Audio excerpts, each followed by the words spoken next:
పవన్ కళ్యాణ్ గారు ఎంత దుర్మార్గం అంటే, పవన్ కళ్యాణ్ గారు నిన్న కాకినాడ వెళ్ళాడు. ఎందుకు వెళ్ళారు స్వామి అంటే, అంతకుముందే కలెక్టర్ గారు అక్కడ జరుగుతున్నటువంటి ఈ పీడిఎస్ రైస్ బియ్యాన్ని ఒక షిప్లో వెళుతుంటే దాన్ని పట్టుకున్నారని వార్త వచ్చింది. కలెక్టర్ గారే సాక్షాత్తు వెళ్ళాడు, దాన్ని పరిశీలన చేశాడు, సీజ్ చేశాడు, వచ్చాడు. మళ్ళా పవన్ కళ్యాణ్ గారు వెళ్ళాడు, రాష్ట్ర ఉప ముఖ్యమంత్రి గారు. ఎవరితో వెళ్ళారు? మరొక సిద్ధాంతకర్త ఉన్నాడు ఆయన పార్టీలో, ఆయన మనోహర్ గారు. వీళ్ళిద్దరూ కలిసి వెళ్ళారు. వెళ్ళారు వాళ్ళ ప్రభుత్వం వెళ్ళారు. వెళ్ళి ఏం చేశారని అడుగుతా ఉన్నా నేను. వెళ్ళిన తర్వాత అక్కడ కొన్ని మాటలు వింటే చాలా ఆశ్చర్యాన్ని కలిగించే విధంగా ఉన్నాయి. పవన్ కళ్యాణ్ గారు అక్కడికి వెళ్ళి అవన్నీ తనిఖీ చేశారంట. ఆ తర్వాత ఆయన ప్రెస్ మీట్ మాట్లాడారు. ఏం మాట్లాడారంటే, నేను కాకినాడ పోర్ట్లోకి వస్తుంటే 2 మాసాల నుంచి రావడానికి వీల్లేదని అడ్డం పడ్డారు. ఒక మాట.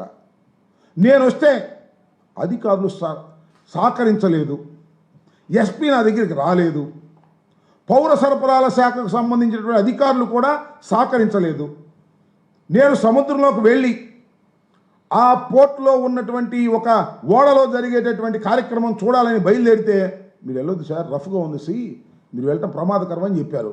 అయినా సాహసం చేసి నేను వెళ్ళాను. చాలా గొప్పగా సాహసం చేసి వెళ్ళాను, చూశాను, పట్టుకున్నాను. అంతకుముందు పట్టుకుందే, కొత్తగా పట్టుకుందేం కాదు. అంతకుముందు కలెక్టర్ గారు పట్టుకునే దాన్ని చేశారు, దానికి వెళ్ళాను అనేటువంటి మాట మాట్లాడి, ఈ విధంగా తాను ప్రభుత్వంలో ఉండి పని చేస్తున్నారో ప్రభుత్వంలో లేక పని చేస్తున్నారో అర్థం కానటువంటి పరిస్థితి కనిపిస్తూ ఉంది ఇక్కడ మన కాకినాడలో. ఒక విషయాన్ని ఇక్కడ చెప్పాలి కాకినాడకు సంబంధించి. Kakinada port anchor port. ఈ రాష్ట్రంలోనే కాదు, ఛత్తీస్గఢ్లోను, ఒరిస్సాలోను అక్కడి నుంచి కూడా బియ్యం వచ్చి ఇక్కడి నుంచి ఎగుమతి అవుతాయి. ఎక్కడికి ఎగుమతి అవుతాయి? ఇతర దేశాలకు ఎగుమతి అవుతాయి. దాని ద్వారా మనకు ఫారెన్ ఎక్స్చేంజ్ వస్తుంది. చట్టబద్ధంగానే ఎగుమతి అవుతాయి రైస్ అంతా కూడా, బియ్యం అంతా కూడా. అయితే ఇక్కడ జరిగేది ఏంటంటే, ఈ బియ్యంలో పీడిఎస్ రైస్ కూడా కలిపి పంపిస్తున్నారు. అది scam. 80% of the PDS rice ఈ విధంగా ఇతర దేశాలకు ఎగుమతి చేసేటటువంటి ఒక యంత్రాంగం, ఒక స్కామ్ తయారైంది. అది ఎప్పుడు జగన్మోహన్ రెడ్డి గారి టైంలో తయారు కాలేదు, లేదా అక్కడ ఉన్నటువంటి మా ఎమ్మెల్యే గారు చంద్రశేఖర్ రెడ్డి గారి టైంలోనూ తయారు కాలేదు. ఇది అనాదిగా తయారైనటువంటి అంశం. దాన్ని అన్ని ప్రభుత్వాలు ఖండిస్తున్నాయి. వాటిని జరగకోకుండా ఉండేందుకు ప్రయత్నం చేస్తున్నా కూడా జరుగుతూనే ఉన్నటువంటి కార్యక్రమం మనం చూస్తున్నాం. ఇవాళ నేను మనవి చేస్తున్న, వైఎస్ఆర్ కాంగ్రెస్ పార్టీ అధికారంలోకి దిగిపోయి చంద్రబాబు నాయుడు గారి కూటమి ప్రభుత్వం అధికారంలోకి వచ్చిన తర్వాత 6 మాసాలు అయింది. 6 మాసాల్లో మన మంత్రి గారు, ఆ పౌర సరఫరాల శాఖ మంత్రి గారు జనసేన పార్టీకి చెందిన ఆయన దీన్ని అరికట్టేస్తాను అన్నాడు. మంచిదే, అరికట్టాడా? దేశం అంతా తిరిగాడు, రాష్ట్రం అంతా తిరిగాడు, మిల్లు మీద సీజ్ చేశాడు. 68,000 42,000 మెట్రిక్ టన్నుల యొక్క లక్షల మెట్రిక్ టన్నులు నేను సీజ్ చేశాను అన్నాడు. మరి ఎందుకు వెళ్తున్నాయి అక్కడ? వాళ్ళు ఎందుకు కలెక్టర్ గారు పట్టుకున్నాడు? మన ఈయన ఎందుకు వెళ్ళాడు? పవన్ కళ్యాణ్ గారు ఉప ముఖ్యమంత్రి గారు. నేను అడుగుతా ఉన్నా, ఉప ముఖ్యమంత్రి గారు అక్కడికి వెళ్ళాడు, వెళితే ఎవరూ సహకరించలేదంట. అసలు మీరు ఎందుకు వెళ్ళారో నాకు అర్థం కాల. ఉప ముఖ్యమంత్రి గారు అక్కడికి వెళ్ళి అధికారుల మీద విరుచుకుపడేటటువంటి కార్యక్రమం చేశాడు. నేను మనవి చేస్తున్నా ఉప ముఖ్యమంత్రి గారికి, అయ్యా ఉప ముఖ్యమంత్రి గారు, ఈ టోటల్ స్కామ్లో వైఎస్ఆర్ కాంగ్రెస్ పార్టీకి ఏమీ సంబంధం లేదు. మీ ప్రభుత్వం అధికారంలో ఉంది, మీ ఎమ్మెల్యేలు అక్కడ ఉన్నారు, మీ ఎమ్మెల్యేలే దీనికి ప్రధానమైన కారకులు అని ఈ సందర్భంగా నేను చెప్పదలుచుకున్నాను. సాక్ష్యాధారాలతో కూడా అవసరమైతే నిరూపించడానికి సిద్ధంగా ఉన్నాం. మొత్తం ఉన్నటువంటి 164 మంది ఎమ్మెల్యేలు కూడా పీడిఎస్ రైస్లో దొంగతనం చేసే కార్యక్రమంలో వారు కూడా పాలు పంచుకునేటువంటి కార్యక్రమం ఉన్నారు. ప్రతి నియోజకవర్గంలోనూ 5 లక్షలు, 10 లక్షలు, 20 లక్షలు, 50 లక్షలు, ₹1,00,00,000 వరకు నెలవారీగా మామూలు తీసుకునే కార్యక్రమం ఎమ్మెల్యేలు చేస్తున్నారు. మీ ఎమ్మెల్యేలు ఏమో శుభ్రంగా మామూలు తీసుకొని పీడిఎస్ రైస్నేమో మిల్లర్లకు పంపించి, ఆ మిల్లర్ల దగ్గర నుంచి వాడల్లోకి ఎక్కించి పంపించే కార్యక్రమం చేస్తున్నారు. మీరేమో అధికారుల మీద కేకలేసే కార్యక్రమం చేస్తున్నారు. మీరు వెళితే నేను అడుగుతా ఉన్నాను సార్, పవన్ కళ్యాణ్ గారిని, ఈ రాష్ట్ర ఉప ముఖ్యమంత్రి గారిని, అయ్యా మీరు వెళ్తే అధికారులు మీకు సహకరించలేదని నిప్పులు జరుగుతున్నారు కదా, అది ఎందుకు సహకరించలేదు? అసలు మీరు అధికారంలో ఉన్నారు కదా. బహుశా ముఖ్యమంత్రి గారు, మాకు అనుమానం వస్తుంది, ముఖ్యమంత్రి గారు మీరు వెళ్తే సహకరించొద్దని ఏమైనా చెప్పారా? లేకపోతే లోకేష్ బాబు గారు మీరు వెళితే అధికారులు ఎవరు సహకరించకూడదని చెప్పారా? ఉప ముఖ్యమంత్రి గారు అంటే చిన్నవారు కాదు కదా. 21 సీట్లు పోటీ చేస్తే 21 సీట్లు గెలుచుకున్నటువంటి వ్యక్తి, 100% స్ట్రైక్ రేట్ ఉన్నటువంటి వ్యక్తి ఎవరు? మన పవన్ కళ్యాణ్ గారు. ఆ పవన్ కళ్యాణ్ గారు వెళ్తే అధికారులు సహకరించలేదని చెప్పడానికి అది నాట్ ఫీలింగ్ షై. అధికారులు మీరు సహకరించకపోతే మీరు ఏం చేయాలి? అసలు మీరు ప్రభుత్వంలో ఉన్నారా, ఇంకా ప్రశ్నించే ధోరణిలో ఉన్నారా? ఒక్కసారి ఆలోచించుకోవాల్సినటువంటి అవసరం ఉందని కూడా మనం చేస్తున్నాం. ఇవాళ చంద్రబాబు నాయుడు గారి పరిపాలనలో మీరేం చెప్తున్నారు? చంద్రబాబు నాయుడు గారు 5 సంవత్సరాలే కాదు, ఇంకో 5 సంవత్సరాలు కూడా ఈ రాష్ట్రాన్ని పరిపాలన చేయాలి, 10 సంవత్సరాలు ఈ రాష్ట్రాన్ని పరిపాలన చేయాలి అంటున్నారు. చేసుకొని మాకేమవుతుంది? మీ ప్రభుత్వం మళ్ళీ తిరిగి అధికారంలోకి వచ్చిన రోజున మళ్ళా చంద్రబాబు నాయుడు గారిని ముఖ్యమంత్రిగా చేసుకోండి. ఇన్ని పాపాలు చేసి మళ్ళీ తిరిగి మీ రాష్ట్రంలో, ఈ రాష్ట్రంలో మళ్ళీ మీరు అధికారంలోకి వచ్చేటటువంటి ప్రశ్న ఉద్భవిస్తుందని మీరు అనుకుంటే అది మీరు పప్పులో కాలేసినట్టు లెక్క. మళ్ళీ తిరిగి చంద్రబాబు నాయుడు గారినే మీరు అధికారంలోకి తీసుకొచ్చి ఆయన్నే ముఖ్యమంత్రిగా చేయాలంటే మాకేం బాధలేదు. ఏదైనా బాధపడాల్సి ఉంటే లోకేష్ బాబు బాధపడాల్సింది తప్ప మాకేమీ సంబంధం కూడా లేదని మనవి చేస్తున్నా. మీరు 100కి 100 పాళ్ళు మళ్ళీ తిరిగి అధికారంలోకి వచ్చేటటువంటి పరిస్థితి లేదనేది కూడా మీరు గుర్తుపెట్టుకోమని మనవి చేస్తున్నా. ఇవాళ మీరు కాకినాడ వెళ్ళి సినిమాలో లాగా ఒక డ్రామా కార్యక్రమం, సినిమా షూటింగ్ కార్యక్రమం మీరు చేసేటటువంటి ప్రయత్నం చేశారు తప్ప చిత్తశుద్ధితో పీడిఎస్ రైస్ని డిస్ట్రిబ్యూషన్ని ఆపాలనేటువంటి కార్యక్రమం మీరు చేయలేదు. 11,000 కోట్ల రూపాయలు ఇవాళ రాష్ట్ర ప్రభుత్వం కానీ కేంద్ర ప్రభుత్వం కానీ దాన్ని ఖర్చు పెడతా ఉంది.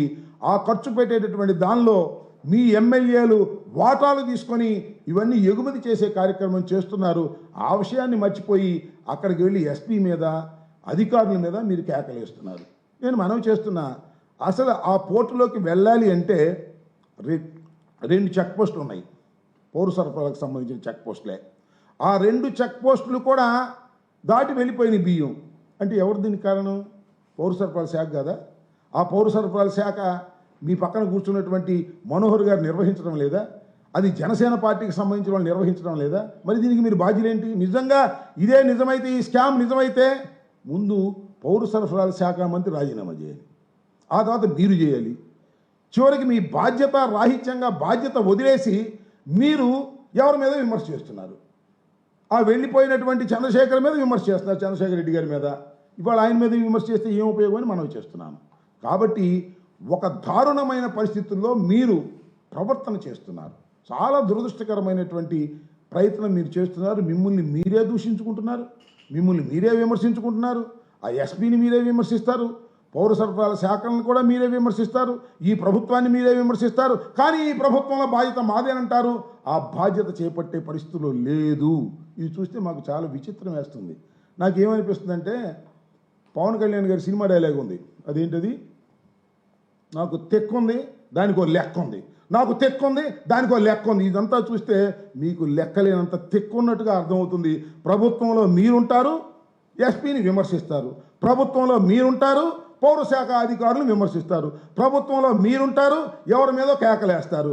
అదేమంటే ఇది చాలా వండర్బుల్ పోర్ట్, దీని ద్వారా చాలా ప్రమాదకరమైన అంశాలు జరిగే ప్రమాదం ఉంది, ఆర్డీఎక్స్ వస్తుంది, అదో కసప్లాగా ఎవరో వచ్చి దుండగులు దీని మీద వచ్చేసి కాల్పులు జరిపేసి ఈ దేశానికి రక్షణ లేకుండా పోతుందని కొత్త కొత్త విషయాలు చెప్పేస్తారు. మాకు అర్థం కాదు ఇదంతా. ఏది హోంమంత్రికి లెటర్ రాస్తానంటున్నాడు, మీరే ప్రభుత్వం, హోం కూడా మీదే, ఇక్కడ మీరే. ఏమిటి కబుర్లు, సొల్లు కబుర్లు? నాకు అర్థం కానటువంటి విషయం. కాకపోతే మీరు మీ బాధ్యతను విస్మరించి ప్రవర్తన చేస్తున్నారు. మీరు మీ బాధ్యతగా ఉండాలి. కొన్ని పేపర్లు రాస్తున్నాయి, హీరోగా వెళ్ళాడు ఒక్కడే, నడి సముద్రంలోకి వెళ్ళాడు, రఫ్గా ఉంటే సముద్రంలోకి వెళ్ళాడంట. ఏదో సామెత చెబుతారు, రాయలసీమలో ఒక సామెత ఉంది, ఏందిరా పడ్డామంటే లేదే పడలేదండి, ఊరిని ఫిల్ట్ చేశాను అంట. అట్లా ఉంది. ఏంది స్వామి నువ్వు వెళ్ళి అధికారం తిట్టాను? లేదు నేను వీరోత్వంగా వెళ్ళానని చెప్పేసి ఆ పేపర్ రాసేటటువంటి కార్యక్రమాలు చేస్తూ ఉన్నారు. చాలా దురదృష్టం ఇవాళ ఈ రాష్ట్రంలో దోపిడీ తప్ప రెండో పనే లేదు. నేను ఇంకోటి కూడా చెప్తున్నా, పవన్ కళ్యాణ్ గారికి తెలుసో తెలీదో నాకు తెలియదు, కానీ ఆ పక్కనే ఉన్నాడు ఆయన పేరేంటి, మన కాకినాడ ఎమ్మెల్యే గారు కొండబాబు, ఆయనకి మామూలు లేకుండా నడుస్తుందా నాకు తెలియగలుగుతాను. అలాగే నీ పక్కనే ఉన్నాడు పౌర సరఫరాల శాఖ మంత్రి గారు. ఇన్ని టన్నులు మీకు పీడిఎస్లో వెళ్ళిపోతున్నాయని చెబుతున్నారు కదా, ఆ పీడిఎస్ టన్నులు వెళ్ళిపోతుంటే పౌర సరఫరాల అధికారులకు తెలియకోకుండాను, ఆ శాఖకు నిర్వహిస్తున్నటువంటి మనోహర్ గారికి తెలియకోకుండాను ఆ టన్నులు మీరు వెళ్ళిపోతున్నాయా? కొట్టేస్తున్నారు, క్యాష్ పర్సన్ అయితే కొట్టేస్తున్నారు. ఈ మధ్యన మీరు సీజ్ చేశారే, ఎవరు మన మనోహర్ గారు సీజ్ చేసిన వాటిని ఇప్పించడానికి కమిషన్ కొట్టేశారు కొంతమంది. కానీ ఒకటి మాత్రం వాస్తవం, పవన్ కళ్యాణ్ గారు ఎప్పుడైతే కాకినాడ వెళ్ళి నిన్న ఆర్భాటం చేశాడో కమిషన్ రేటు పెరిగిపోయిందంట. అయితే లాభం లేదండి, పవన్ కళ్యాణ్ గారు ఒప్పుకోవట్లేదు, పోయినసారి కానీ ఎక్కువ కమిషన్ ఇస్తే కానీ ఇప్పుడు పీడిఎస్ బియ్యం మేము ఎలా చేయము అనేటువంటి పరిస్థితిలోకి ఎమ్మెల్యేలు తయారైపోయారు. ఈ విషయాన్ని మీరు గమనించుకోకుండా ఏదేదో మాట్లాడితే ఏం లేపని చెప్పండి. అక్కడికి వెళ్ళి ఊరిని హామ్ హూమ్ అని ఆర్భాటాలు చేసుకునేటువంటి పరిస్థితిలో మీరు చేస్తున్నారు. అంత దోపిడీ తప్ప మరొకటి లేదు. ఇప్పుడు వచ్చిన ప్రాబ్లం అంతా ఏంటి అంటే, ఒకటి వాస్తవం, ఆ యాంకర్ పోర్టు ద్వారా కొన్ని లక్షల మెట్రిక్ టన్నులు మన దేశం నుంచి ఇతర దేశాలకి జెన్యూన్గా బియ్యాన్ని సరఫరా చేస్తారు. ఆ జెన్యూన్గా బియ్యాన్ని సరఫరా చేసేటటువంటి వ్యాపారస్తులు ఇవాళ ఇబ్బంది పడిపోతున్నారు. పద్దాలను అయ్యా నువ్వు జెన్యూన్గా పంపించినా సరే దీనిలో పీడిఎఫ్ బియ్యం ఉందని పీడిఎస్ బియ్యం ఉందని రాస్తాం, కమిషన్ ఇవ్వకపోతే అనే పద్ధతుల్లో కమిషన్లు వసూలు చేస్తున్నారు. చివరికి జనసేనకు సంబంధించినటువంటి నాయకులు కూడా కమిషన్ దండుకునేటటువంటి పరిస్థితి చేస్తుంటే మీరు వెళ్ళి నేను హీరోని, నేను పిట్టల దొరని అని ఊరికి ఏయో మాటలు మాట్లాడితే, పిచ్చి మాటలు మాట్లాడితే మీ దగ్గర సిన్సియారిటీ లేదని అర్థమవుతుంది. ఇంకొక మాట చెప్పాలంటే, ఈ జరిగిన మొత్తాన్ని చూస్తే నిన్న కాకినాడలో మీరు పెద్ద అసమర్థులు అని అర్థమవుతుంది. ఎందుకంటే ఉప ముఖ్యమంత్రిగా ఉన్నటువంటి పవన్ కళ్యాణ్ గారు వెళితే చివరికి ఎస్పీ కూడా లెక్క చేయలేదు, చివరికి పౌర సరఫరాల అధికారులు కూడా లెక్క చేయలేదు, ఎవ్వరూ లెక్క చేయలేదు. అంటే ఈ రాష్ట్రంలో ఉప ముఖ్యమంత్రి అనే వ్యక్తి చాలా అసమర్థుడు, లెక్క చేయవలసిన అవసరం లేదు అనే భావన కలుగుతుంది. మా అభిప్రాయం కాదు.